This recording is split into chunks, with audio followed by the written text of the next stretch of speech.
The dust tasted of endings. Ilara, no more than 7 summers etched onto her small frame, watched the wagon dwindle, a shrinking rectangle of betrayal against the vast, indifferent canvas of the plains. Her mother's hand, a fleeting pressure on her shoulder, was already a ghost memory, lost to the rumble of wheels and the plume of ochre that rose like a dismissive sigh. She'd been told to wait.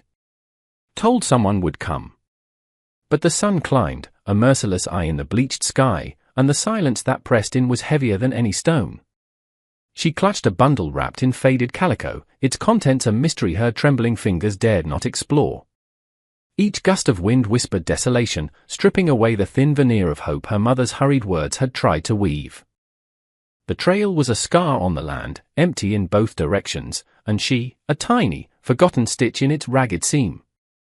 Fear, cold and sharp, pricked at her, not the wild panic of a startled animal, but the slow, creeping dread of utter aloneness. Her throat was tight, a knot of unshed tears and unspoken questions. Why? The word was a silent scream in the hollow of her chest. She curled into herself, a small, dark shape against the pale earth, the sun beginning its westward arc, painting the sky in hues of bruised purple and fiery orange, colors too beautiful for such a bitter day. The shadows lengthened, turning familiar sagebrush into grotesque figures, and the night sounds began, the chirp of crickets, the distant yowl of a coyote, each one a fresh assault on her frayed nerves. She was a splinter, cast off and insignificant, in a world that had simply moved on without her. Silas Blackwood knew the language of hardship better than he knew any prayer. His ranch, a stubborn patch of earth clinging to the edge of nowhere, was a testament to a life lived on the lean side of fortune. His days were measured in sweat and silence, the sun his clock, the ache in his bones his almanac. He was returning from a fruitless trip to the dry creek bed, hope for water dwindling with the season, when he saw it, a smudge against the fading light, too small for a lost calf, too still for a predator. His horse, old Bess, snorted, her ears privating. Silas, hand instinctively going to the worn stock of the rifle in his saddle scabbard, approached with the caution of a man who'd learned that surprises on the trail were rarely good. Then he saw her. A child. Curled up like a field mouse hiding from a hawk. His heart, a shriveled thing he rarely acknowledged, gave a jolt that was almost painful. He dismounted, his movement slow, deliberate. Child. His voice was rough, raspy from disuse. She didn't move, didn't flinch. He knelt, the dust puffing around his worn boots. Her face was smudged with dirt and tears, her eyes closed, but her breathing was shallow, regular. A bundle lay beside her. Abandoned. The word settled in his gut like a stone. He'd seen it before, families too poor, too desperate, making impossible choices. He himself was a breath away from that kind of desperation most days. He looked around, as if expecting an explanation from the empty landscape. There was none. Just the wind, whispering its bleak secrets. He couldn't leave her. The thought was as solid and unyielding as the baked earth beneath his knees. It wasn't kindness, not as he understood it. It was necessity. The kind that drove a man to pull a lamb from a snowdrift or mend a broken fence in a blizzard. She was a life, flickering, and he was there. He gently scooped her up. She was light, too light, a bundle of twigs and faded cotton. She didn't stir, her small body limp in his arms. Well, now, he muttered to the indifferent sky, what am I to do with you? The shack was little more than 4 walls and a roof, a bulwark against the worst of the elements but offering few comforts. It smelled of wood smoke, old leather, and the faint, persistent scent of Silas's solitude. For Ilara, waking to these unfamiliar smells, to the sight of a rough-hewn ceiling instead of the open sky, was a fresh wave of terror. She lay on a narrow cot, a coarse blanket tucked around her, and watched the man. He moved with a quiet economy, stoking the small fire in the hearth, his shadow large and dancing on the walls. He wasn't like the men from the wagon train, loud and boisterous. He was silence itself, a presence as weathered as the landscape outside. He didn't try to talk to her, for which she was grateful. Words were barbs, reminders. He placed a chip bowl of watery stew and a hunk of dry bread on a small crate near her cot. Eat, he said, not looking at her directly. His voice was low, gravelly, like stones shifting in a riverbed. Elara stared at the food. Hunger gnawed at her, a dull ache, but fear was a tighter knot. She didn't move. He didn't press, just went about his own meal, equally meager. The silence in the cabin was thick, broken only by the crackle of the fire and the clink of his spoon against his bowl. Days bled into one another, marked by the sun's journey and the man's quiet routines. He would leave at dawn, return at dusk, his face etched with the day's toil. He always left food for her. She ate when he was gone, small, furtive bites, like a wild thing. Her bundle remained untouched, a silent testament to a life she was too afraid to unpack. She spoke to no one, not even to herself. The words had dried up, lost somewhere on that dusty trail. Her world had shrunk to the confines of the small cabin, the dusty patch of yard she could see through the single grimy window, and the looming presence of the silent man who had, for reasons she couldn't fathom, taken her in. His poverty was stark, she saw it in the patched knees of his trousers, the thinness of the stew, the way he mended his tools with meticulous care, as if they were precious jewels. There was no room for waste, no space for softness. It was a hard life, and she was now a part of its unyielding rhythm. Slowly, cautiously, Elara began to watch Silas, not with fear, but with a dawning curiosity. She learned the cadence of his movements, the set of his jaw when the day had been particularly harsh, the rare occasions when a line around his eyes would soften, though never quite reaching a smile. She saw him coaxing life from the parched soil in a small garden patch, his calloused hands gentle with the struggling seedlings. He mended fences with a grim determination, his silhouette stark against the dawn sky as he rode out, and again, weary, against the bruised twilight as he returned. He never asked anything of her. He simply existed, a constant, steady presence in the tumultuous landscape of her young life. One morning, she found a small, intricately carved wooden bird on the crate beside her breakfast. It was crudely made, the knife marks still visible, but the lines of it were surprisingly graceful. She picked it up, its smooth, cool surface a comfort in her palm. She didn't know what to make of it. A gift? An offering? She said nothing, but she kept the bird clutched in her hand, hidden in the folds of her dress. Another day, she watched him struggle to thread a needle, his large fingers clumsy with the delicate task of mending a tear in his shirt. His brow was furrowed in concentration, a low grunt of frustration escaping him. Hesitantly, almost without thinking, Elara reached out. Her small, nimble fingers took the needle and thread. She didn't look at him, her gaze fixed on the task. The thread slipped through the eye of the needle on the first try. She stitched the tear with neat, small stitches, a skill her mother had insisted upon. When she was done, she laid the shirt on the table and retreated to her cot, her heart hammering. She didn't dare look at his face. She heard him pick up the shirt. The silence stretched, taut and heavy. Then, "Good work," just 2 words, spoken so softly she almost missed them. But they landed in her like seeds, tiny and fragile, but holding the promise of something new. It wasn't praise, not exactly. It was acknowledgement. And for Elara, who had felt invisible for so long, it was everything. Silas felt the weight of the child's presence more keenly than he would ever admit. She was a ghost in his small cabin, a silent reproach to his solitary existence. He hadn't planned for this, hadn't wanted it.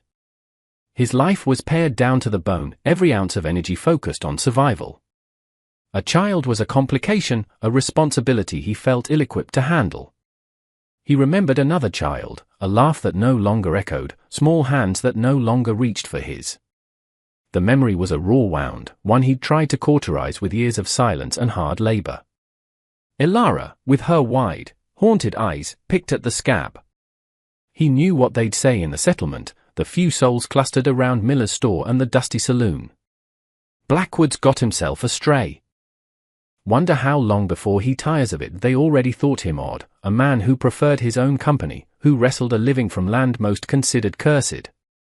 He saw the flicker of curiosity, of suspicion, in Jed Miller's eyes when he traded a few painstakingly trapped pelts for flour and beans. "Heard you got company," Miller had said, his voice carefully neutral. Silas had just nodded, his gaze flat. Found her on the trail. No more explanation offered, none asked for, but the questions hung in the air. He worried about the coming winter.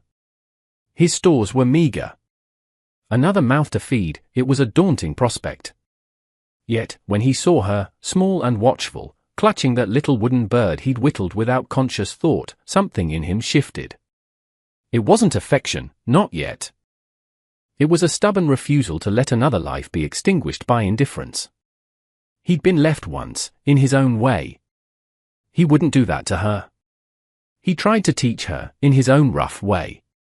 Pointed out which berries were safe, how to read the signs of weather in the clouds, the way to bank the fire so it wouldn't die in the night.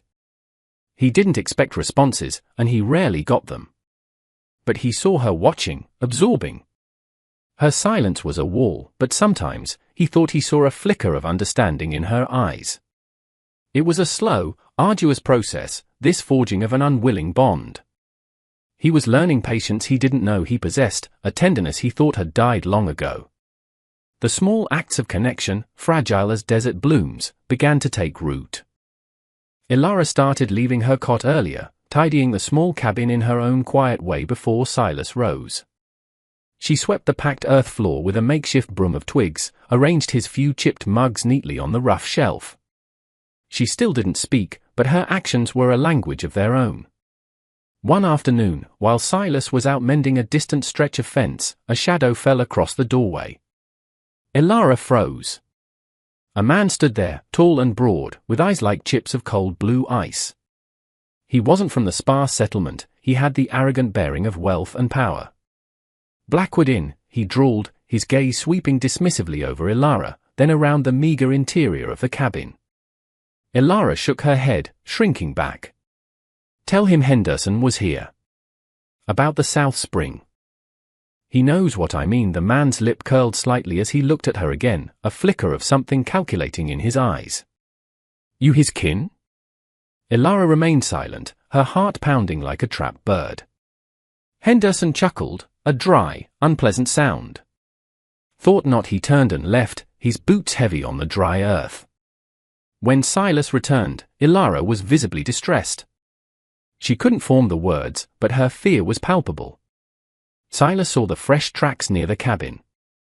"Someone here?" he asked, his voice sharp.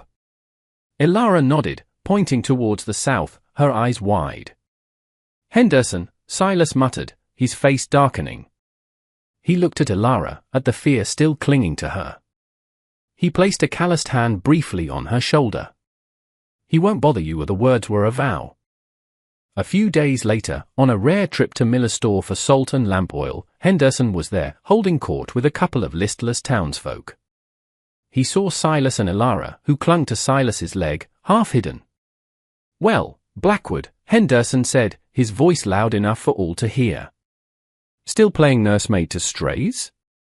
That spring on my southern parcel, it's drying up. Funny, since your patch sits just above it. Some say you've dammed it." Silas met his gaze, his own steady. "My water is my water, Henderson. Claimed fair and square." "We'll see about that," Henderson sneered. A man barely scraping by, harboring a child not his own, folks might start asking questions. Official questions. Ilara felt Silas's hand tense on her shoulder. She looked up at him, then at Henderson, at the smirking faces of the onlookers. A tiny spark, fierce and protective, ignited within her. The threat from Henderson cast a long shadow over their small existence. He began a campaign of petty harassments. A section of Silas's fence would be mysteriously cut, his water trough fouled. Whispers circulated in the settlement, fueled by Henderson's insinuations, that Silas was unfit, that the child was neglected, that his claim to the meager water source on his land was dubious. Silas grew grimmer, lines of worry etched deeper around his eyes, but his resolve didn't waver. He repaired the fences, cleaned the trough, met the veiled accusations with stoic silence. Ilara watched it all, her own fear slowly being overlaid by a simmering anger. Henderson was a bully, and he was hurting Silas, the one person who had shown her a quiet, undemanding sanctuary. She began to explore Silas's land with a new purpose, her small, observant eyes taking in details Silas, in his preoccupation, might have missed. She knew the paths of the rabbits, the nesting places of the quail. She found a small seep, hidden amongst a tumble of rocks, that trickled even in the driest part of the day, not enough for irrigation, but precious drinking water. She showed it to Silas, tugging his hand and leading him there, her excitement a silent, vibrant thing. A rare, almost imperceptible softening touched Silas's lips. Good find, girl, but Henderson's pressure was relentless. One evening, the local marshal, a man named Tate who usually minded his own business but was clearly uncomfortable, rode out to the ranch. Henderson was with him, a smug look on his face. Silas, Tate began, clearing his throat. There's been a complaint. About the girl. And about your water usage, Henderson smirked. Says here, he produced a crinkled document, this land originally belonged to my great-uncle. He had prior water rights to that entire aquifer. You're stealing my water, Blackwood. And keeping a child in squalor. Silas stood straight, his face like granite. The child is cared for. The water is mine by homestead law. We'll see what a judge says, Henderson retorted. Unless you're willing to sell. Cheap. Considering your circumstances, he glanced pointedly at Ilara. That was when it happened. Ilara, who had been a silent shadow for so long, stepped forward. Her voice, when it came, was small, but clear and steady, cutting through the tense air. He's lying. All eyes turned to Ilara. Henderson scoffed. What would a waif like you know? Marshal Tate looked at her, a flicker of surprise, then interest, in his tired eyes. What do you mean, girl? Ilara swallowed, her gaze fixed on Henderson. She remembered the day he'd come to the cabin, his words. He said the South Spring. On his land. He said it was drying up. She looked at Silas. Our spring, it's small. But it always flows. His is drying up because he uses too much, or because it's a bad spring. She then pointed to the document Henderson held. My father, she stumbled over the word, the memory of the wagon a distant ache. He read papers. He said old papers sometimes aren't true anymore. New laws happen. It was a child's reasoning, simple, direct, yet it struck a chord. Silas looked at her, a profound, unspoken emotion in his eyes, pride, gratitude, astonishment. He'd given her shelter, and she, in turn, was offering him her voice, her courage. Marshal Tate looked from Henderson's reddening face to Silas's steadfast one, then to the small, determined girl. Mr. Henderson, Tate said slowly, this paper of yours, it's old. Been a lot of claims and counterclaims since then. Silas's homestead patent is current. As for the girl. He looked at Ilara, then at the tidy, if sparse, cabin. She seems well enough cared for to me. Better than some I've seen with kin of their own. Henderson sputtered, this is an outrage. That child doesn't know anything. She knows what she saw. And what she heard, Silas said, his voice quiet but firm, placing a hand on Ilara's shoulder. It wasn't just a protective gesture anymore, it was one of solidarity. And she knows this is her home. The word home hung in the air, imbued with a new weight, a shared truth. Henderson, seeing his leverage crumble, his bluster deflated by the unexpected testimony of a child and the marshal's sudden adherence to due process, scowled. This isn't over, Blackwood, but the threat sounded hollow now. He mounted his horse, shot one last venomous glare at Ilara, and rode off, Marshal Tate following after a moment, with a thoughtful, almost respectful nod toward Silas and the girl. The dust settled. Silence returned, but it was a different silence now, no longer filled with unspoken fears, but with a quiet, shared victory. The confrontation with Henderson didn't magically transform their lives into ease and plenty. The ranch was still a hard mistress, the winters still bit with a cruel tooth, and poverty remained a familiar shadow. But something fundamental had shifted. Ilara had found her voice, and in doing so, had cemented her place not just in the small cabin, but in Silas's guarded heart. He started talking to her more, not just issuing instructions, but sharing observations about the land, the animals, even, hesitantly, small fragments of his own past, a childhood on a greener farm, a wife lost to fever long ago.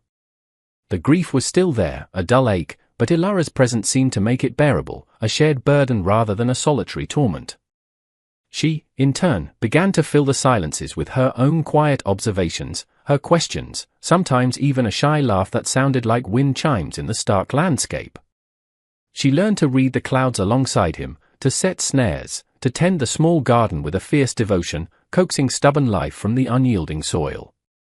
The wooden bird Silas had carved for her sat on the mantelpiece, a small, potent symbol of their unlikely bond. She started calling him Silas, not the man. He, in turn, sometimes called her Ellie, a softness in his rough voice that warmed her more than any fire. The people in the settlement noticed the change. They saw Silas walk a little taller, the harsh lines on his face eased somewhat. They saw Ilara, no longer a frightened shadow, but a child with a quiet confidence, her eyes clear and direct. Mrs. Miller from the store once pressed a small bag of sugar into Ilara's hand. "For you, child. You're a good help to Silas, I hear." It was a small gesture, but it spoke volumes. The community, once suspicious or indifferent, was slowly, cautiously, extending a hand. Henderson still grumbled, but his power was diminished. The story of the small girl who spoke truth to his bluster had circulated, tinged with a respect for her courage and Silas's steadfastness. They weren't just the poor rancher and the abandoned orphan anymore. They were Silas and Ilara, a family forged in hardship, bound by resilience and a quiet, profound affection. The seasons turned, etching their passage onto the land and into the lives of Silas and Ilara. The spring she had found, the one Henderson had coveted, became their small, reliable oasis. Ilara took to tending a tiny patch of wildflowers beside it, bright splashes of color against the muted tones of the prairie. It was her own small act of creation, a defiant affirmation of beauty in a harsh world. One day, a new wagon train passed, smaller and more ragged than the one that had left her behind. They stopped for water, their faces etched with weariness and uncertainty. A woman, her eyes hollow with worry, watched her own small daughter, no older than Ilara had been, playing listlessly in the dust. Ilara saw the reflection of her own past in the child's vacant stare. She approached cautiously, holding out the wooden bird Silas had carved for her. The little girl looked up, her eyes focusing slowly. Ilara pressed the bird into her small, dirty hand. "For luck," Ilara whispered, the words coming easily now. The mother looked at Ilara, then at Silas who stood watching from a distance, a rare, almost smile touching his lips. "Thank you," the woman said, her voice thick with emotion. "Thank you." Child Silas walked over, carrying a small sack. "Some dried meat. And a bit of flour. For the trail." The woman's eyes welled with tears. We can't pay." Silas shook his head. "No need. Been there." He looked at Ilara, his gaze soft. "Just pass it on, when you can." As the wagon train prepared to leave, the little girl clutched the bird, a tiny spark of hope rekindled in her eyes. Ilara watched them go, not with the desolation she once felt, but with a quiet understanding. The trail was still a place of hardship, of endings, but it could also be a place of unexpected kindness, of new beginnings. She turned back to Silas, to their small, stubborn ranch that had become her whole world. The sun was setting, painting the sky in strokes of gentle rose and deep violet. It was beautiful, and this time, the beauty didn't mock her. It welcomed her. She slipped her hand into Silas's rough, warm one. "Let's go home, Silas," she said. And he nodded, his heart, no longer shriveled, full. They walked towards the little cabin, two figures against the vast expanse, no longer alone, their shared silence now a comfortable embrace, their future an unwritten page filled not with riches, but with the enduring wealth of belonging. The dust of the trail still settled, but now, it felt like the dust of home.